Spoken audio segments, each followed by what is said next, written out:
Hello everyone. तो यार कल हमने हमारा topic letter to editor cover कर दिया था। आज की वीडियो में हम हमारा टॉपिक कर रहे हैं जॉब एप्लीकेशन कवर। इस वीडियो में हमेशा की तरह मैं सिर्फ आपको फॉर्मेट नहीं बताने वाला, मैं आपको एग्जैक्ट लाइंस बताऊंगा। और मजे की बात यह है कि जॉब एप्लीकेशन के केस में तो बिल्कुल एग्जैक्ट सेम लाइंस और वर्ड्स जाने होते हैं हर आंसर में। सिर्फ आपका फिल इन द ब्लैंक की तरह होता है जॉब एप्लीकेशन की। भाई आपको क्वेश्चन के अकॉर्डिंग जो चीजें चेंज करनी है दो चार वो करनी होती है, उसके अलावा सारा का सारा सेम कंसिस्टेंट जाता है हमारे हर आंसर में। तो मैं आपको एग्जैक्ट वो चीजें और स्ट्रैटेजीज बताने वाला हूं। तो भाई पहली चीज, अगर चैनल पे पहली बार आए हो डेफिनेटली याद से सब्सक्राइब बटन पे क्लिक कर देना। प्रिंस एकेडमी पे हम आपके लिए इंग्लिश और आपके करियर ऑप्शन सब कवर करते हैं। और अगर आपको नहीं पता, ये वीडियो आप देख रहे हो एज पार्ट ऑफ मिशन 95 पार। हमारी ये एक सीरीज है इंग्लिश की जिसमें हम आपको सारे टॉपिक्स के ऊपर videos, practice material, learning material provide कर रहे हैं। अगर इसके बारे में और जानना है तो फर्स्ट कमेंट में आप जाके देख सकते हो, आपको डिटेल्स मिल जाएंगी। तो भाई हमारा जो है सबसे पहले स्टार्ट करते हुए हम देख लेते हैं क्या क्या चीजें आपको जानना जरूरी है। सबसे पहली चीज आपको यह जानना जरूरी है कि आपका जो जॉब एप्लीकेशन है, इस क्वेश्चन का आंसर आपको 10 मिनट्स में लिखना है। 10 मिनट से ज्यादा आप नहीं ले सकते हो किसी भी केस में। अगर वर्स्ट केस, देखो मैं इसमें फिर भी एक एक्सेप्शनल देके चल रहा हूं कि अगर बिल्कुल वर्स्ट केस हो गया भाई, कुछ हो गया, आपका पेन टूट गया, आपको एकदम वॉशरूम जाना पड़ा, कुछ भी हुआ, तो उस केस में आप 15 मिनट्स ले सकते हो। बट याद रखना, अगर आप 10 मिनट से ऊपर जा रहे हो तो वो आपको जो टाइम आपका एक्स्ट्रा लगा है उसका आपको कंपेंसेट करना पड़ेगा दूसरे क्वेश्चन के आंसर्स में टाइम बचा के। कितने वर्ड्स का होना चाहिए हमारा आंसर? यहाँ पे 120 वर्ड्स का होना चाहिए। अगेन मैं हमेशा कहता हूं वर्ड लिमिट अगर यहाँ पे क्रॉस हो जाए, ठीक है, हमारे लॉन्ग आंसर और वेरी लॉन्ग जो राइटिंग के क्वेश्चंस होते हैं ना, उनके केस में आपकी वर्ड लिमिट क्रॉस हो जाए तो नंबर नहीं कटते 120 से। अगर 10-15 वर्ड्स कम या ज्यादा हो गए तो कोई टेंशन वाली बात नहीं है। हमारे जो वर्ड्स हमें बचा के या कम वर्ड्स में आंसर लिखना होता है वो पूरे इंग्लिश के पेपर में सिर्फ शॉर्ट राइटिंग के केस में होता है। उसकी वीडियोस में बनाने वाला हूं, ठीक है। तो अब देखो हमारा क्या है, 120 वर्ड्स का होना चाहिए आंसर। हमारा आंसर जो होना चाहिए 2 पेजेस में होना चाहिए। देखो हमारा आंसर शीट होती है, लेफ्ट और राइट पेज होता है। लेफ्ट पेज में अगर आपको पता ही होगा, नहीं पता तो अभी पता चल जाएगा, आपका जो जॉब एप्लीकेशन होती है उसमें 2 पार्ट होते हैं। एक पार्ट होता है आपका कवर लेटर का जिसमें आप एक फॉर्मल लेटर लिखते हो, और एक पार्ट होता है आपका बायोडेटा का जहां पे आप अपनी सारी डिटेल्स फर्निश करते हो। तो इसका आंसर जो है वो 2 पेज या 2 से थोड़ा सा, अगर रिक्वायरमेंट लगी, कुछ जबरदस्ती चला गया ज्यादा तो जा सकता है, उससे ज्यादा नहीं जाएगा, ठीक है। पैराग्राफ आपके जो कवर लेटर है जो स्टार्टिंग में जाता है उसमें 2 पैराग्राफ्स होने चाहिए। एग्जैक्टली क्या होना चाहिए वो मैं भी आपको बता दूंगा, ठीक है। और क्योंकि हमारे कवर लेटर में एक होता है सब्जेक्ट, सब्जेक्ट लिखते ही यार आप हर फॉर्मल लेटर में, तो सब्जेक्ट आपका होता है यहाँ पे फिक्स। यहाँ पे मजे की बात है, बिल्कुल सेम सब्जेक्ट रहेगा हर क्वेश्चन के आंसर में। एप्लीकेशन फॉर पोस्ट ऑफ और फिर ब्लैंक, मतलब आपको यहाँ पे जो भी आपके क्वेश्चन में पोस्ट दे रखी है उसका आपको नाम डालना है। भाई फिजिकल एजुकेशन टीचर, या फिर आपका लेक्चरर, या फिर आपका एनालिस्ट, कुछ भी हो सकता है, ठीक है। बस आपको यही लिखना होता है। ये वाला पोर्शन आपका जो होता है एप्लीकेशन फॉर पोस्ट ऑफ, वो फिक्स रहता है। आगे बढ़ते हुए मैं आप लोगों को कुछ इंपॉर्टेंट टिप्स दे देता हूं इसके अराउंड, ठीक है। आपको सबसे इंपॉर्टेंट चीज तो मैं ये बता दूं, बहुत इंपॉर्टेंट क्रूशियल चीज मैं आपको बता रहा हूं कि अगर आपका लेटर राइटिंग में, ऑफकोर्स आपकी चॉइस तो होती ही है क्वेश्चन में, आपका अगर लेटर राइटिंग में जॉब एप्लीकेशन के अलावा कोई और लेटर है, चाहे वो कोई भी हुआ, 2021 के केस में तो लेटर टू एडिटर आएगा, ठीक है। तो अगर आपका लेटर टू एडिटर आता है, और आपको 2 चीजें दिमाग में रखना, पहला आपका लेटर टू एडिटर आता है, दूसरी चीज आपको उस टॉपिक पे ज्यादा अच्छे से आता है, उस टॉपिक पे आप लिख सकते हो, तो आपको जॉब एप्लीकेशन से ऊपर प्रेफरेंस देनी है उस दूसरी चीज को। क्यों? इसका रीजन मैं बता देता हूं। आप अगर पिछले साल के 5-6 सालों के टॉपर्स की आंसर शीट एनालाइज करोगे, भाई वो सीबीएसई अपेरेंटली अवेलेबल कराती है, तो आपको एक चीज देखने को मिलेगी, पिछले 5-6 साल से सारे टॉपर्स में से किसी ने भी जॉब एप्लीकेशन का आंसर अटेंड नहीं किया। अब इसका मतलब मैं बिल्कुल भी नहीं कहना चाहता, बात समझना, मैं इसका मतलब बिल्कुल नहीं कहना चाहता कि अगर आप जॉब एप्लीकेशन लिखोगे तो आपके फुल मार्क्स नहीं आ सकते। पर देखो यहां पे थोड़ी प्रोबेबिलिटी फुल मार्क्स की, आपके 6 में से या 5 में से आपके मतलब आपके आ सकते हैं 90%, आपके मतलब एक नंबर कट के आपके मार्क्स आ सकते हैं, पर फुल मार्क्स की प्रोबेबिलिटी थोड़ी कम होती है हमारे जॉब एप्लीकेशन के केस में। तो कोशिश करना प्रेफरेंस उसे ही देना। बट अगर मानो दोनों ही ऑप्शंस में जॉब एप्लीकेशन है तो ऑफकोर्स जॉब एप्लीकेशन ही हमें अटेम्प्ट करना है, ठीक है। और मानो अगर आपका लेटर टू एडिटर है और आपको उस पर नहीं आता अच्छे से, तो जॉब एप्लीकेशन के ले जाओ, फिर भी आपके बहुत ज्यादा मार्क्स आने के एटलीस्ट, मतलब मैं आपके फुल के अराउंड आने के बहुत ज्यादा चांसेस होते हैं यहाँ पे, ठीक है। अच्छा, यहाँ पे फिक्स फॉर्मेट सीबीएसई ने कोई बहुत ज़्यादा प्रिस्क्राइब नहीं कर रखा, कुछ चीज़ें प्रिस्क्राइब करके वो मैं बता दूंगा। बट यहाँ पे मोस्टली जो नंबर्स अलॉट होते हैं लेटर टू जॉब एप्लीकेशन के केस में, वहाँ पे आपके यहाँ पे नंबर होते हैं रेलेवेंसी के सबसे ज़्यादा। रेलेवेंसी इन द सेंस जो जॉब एप्लीकेशन जिसके लिए आप अप्लाई कर रहे हो, आपका जो कवर लेटर है और आपका जो बायोडेटा है उसमें जितनी डिटेल्स हैं वो उस जॉब जो भी है अपॉर्चुनिटी के अराउंड होनी चाहिए, उससे मैच करती हुई होनी चाहिए, उसके कॉन्टेक्स्ट में होगी, तो आपको सबसे ज़्यादा मार्क्स मिलने के या फुल मार्क्स के अराउंड आने के आपके पूरे पूरे चांसेस बनते हैं। तो यहाँ पे रेलेवेंसी डेटा जो आप एंटर करो उसकी रेलेवेंसी के मार्क्स ज़्यादा काउंट होते हैं, ठीक है।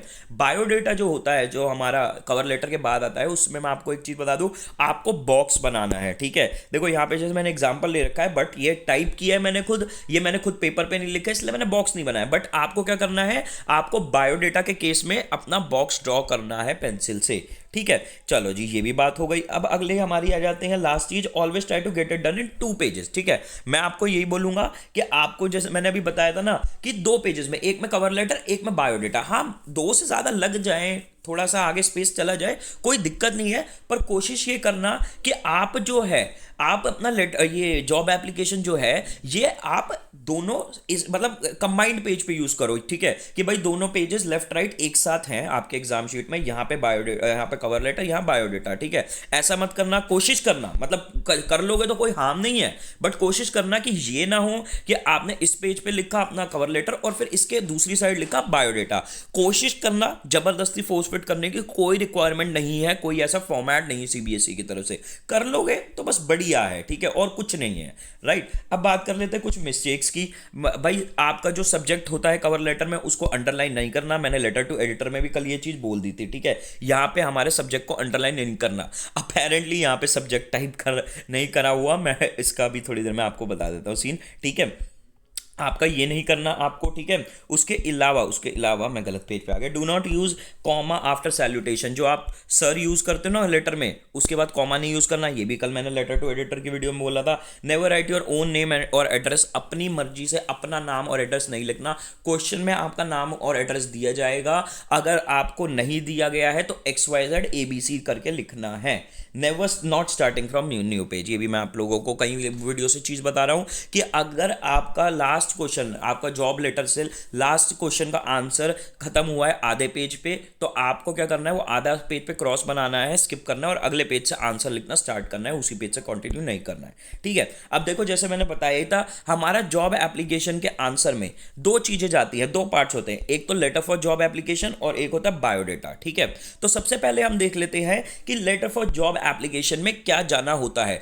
बहुत सिंपल सा फंडा होता है, यहां पे बिल्कुल सेम रहती हैं सारी चीजें, ठीक है। क्या क्या हमारा जाना होता है, देखो एक तो फॉर्मल लेटर वाला हमारा वो तो होता ही होता है, ऑफ कोर्स हमारा फॉर्मल लेटर वाला जो फॉर्मेट होता है वो तो होता ही है कि भाई सेंडर एड्रेस, फिर हमारा एक लाइन छोड़ी, फिर डेट, फिर हमारा एक लाइन छोड़ी, फिर हमने लिखा रिसीवर एड्रेस। अच्छा, अब देखो क्या होता है, आपको क्या लिखना है, यहां पे जो क्वेश्चन था, मैंने सीबीएसई के ऑफिशियल सैंपल पेपर से क्वेश्चन पिक किया था, तो वहां पे लिखा हुआ था कि भाई जो लेटर जाना है वो प्रिंसिपल पे जाना है कॉलेज के, ये सॉरी स्कूल के, ठीक है। तो क्या लिखा गया है यहाँ पे इस केस में, the principal Rangshala school Guwahati Assam, ये क्वेश्चन में दे रखा था।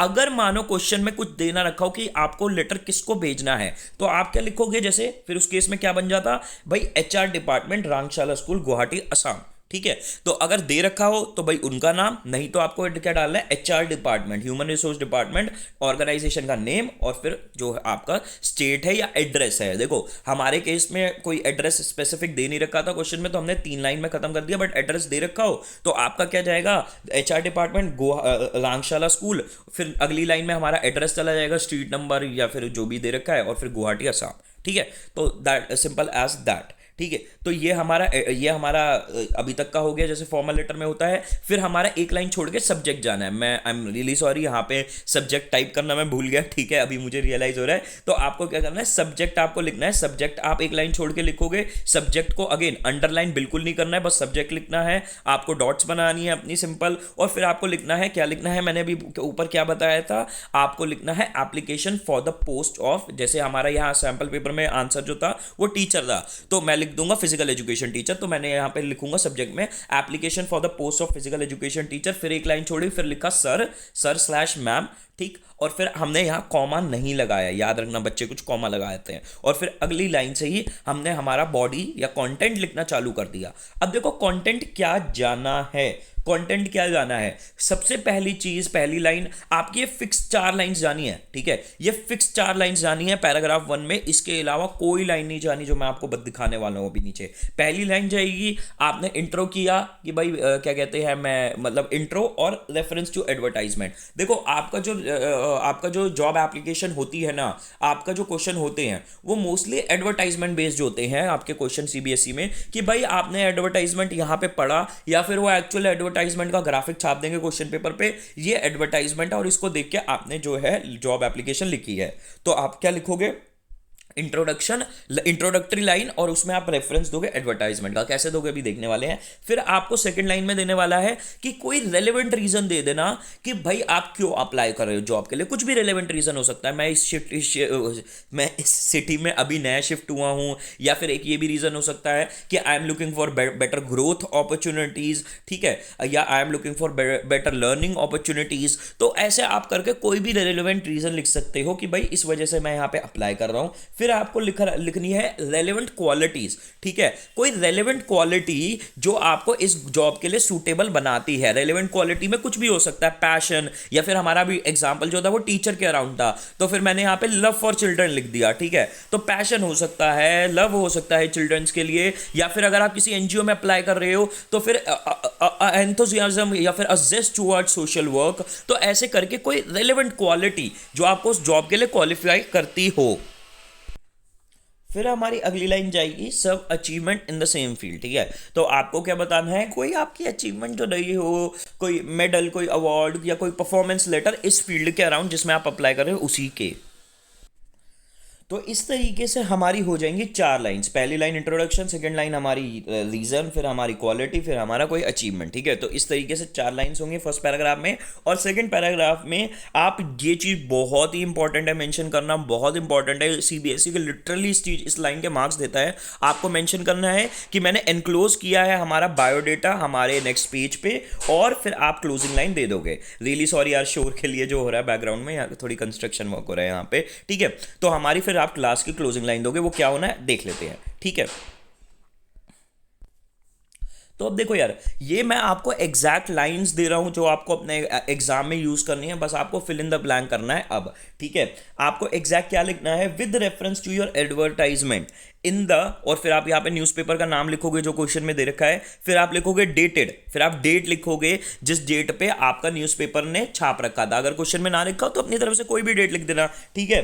तो with reference to the advertisement in Hindustan Time dated 20 March 2021, मैंने एग्जाम्पल दे दिया, फॉर द पोस्ट ऑफ, और फिर वही पोस्ट वाली बात आ गई जो मैंने बताया, फिजिकल एजुकेशन टीचर हो गया जैसे हमारे क्वेश्चन के केस में, ठीक है। तो एग्जैक्ट ये लाइन लिखा, फॉर द पोस्ट ऑफ आपने लिखा physical education teacher, comma, I would like to apply at your esteemed organisation for the same, मतलब मैं इसी चीज के लिए आपके ऑर्गेनाइजेशन में अप्लाई करूंगा।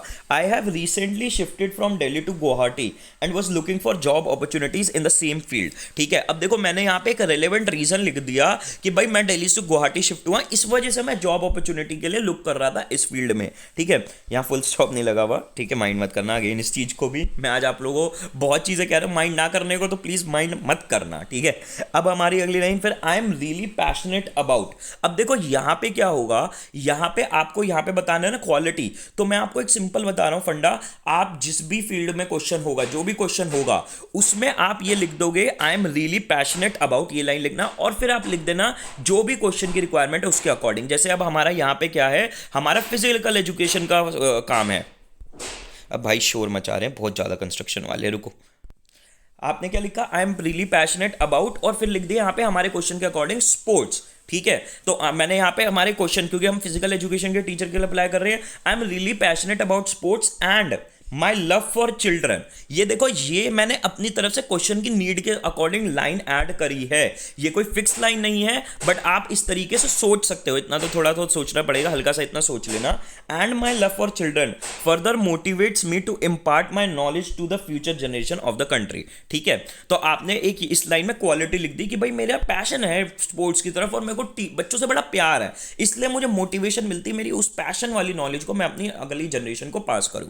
तो इस तरीके से क्वालिटी लिखनी है आपकी, जिसकी वजह से आपको सेलेक्ट करना चाहिए। और मैं क्वालिटी में भी ये बोल दूं, कुछ ऐसी क्वालिटी लिखनी है, हार्ड वर्क, लविंग, पैशन, ठीक है। आपको अपनी क्वालिफिकेशन नहीं लिखनी है यहाँ पे, क्वालिफिकेशन बायोडेटा में लिखी जाएगी, ठीक है। कुछ इमोशनल क्वालिटी लिखनी है यहाँ पे। फिर लास्ट लाइन हमारी, under my guidance the hockey team of the last school I worked eight secured first position in state level annual hockey competition, ठीक है। तो हमने यहाँ पे अचीवमेंट भी लिख दी। अब हॉकी का जो मैंने स्पेसिफिकली नाम लिया है क्योंकि क्वेश्चन में दे रखा था कि आपको हॉकी के टीचर के लिए, मतलब उनको फिजिकल एजुकेशन टीचर की रिक्वायरमेंट चाहिए जिसकी हॉकी में थोड़ी स्पेशलाइजेशन हो, तो इस वजह से मैंने हॉकी यहाँ स्पेसिफिकली लिख दिया।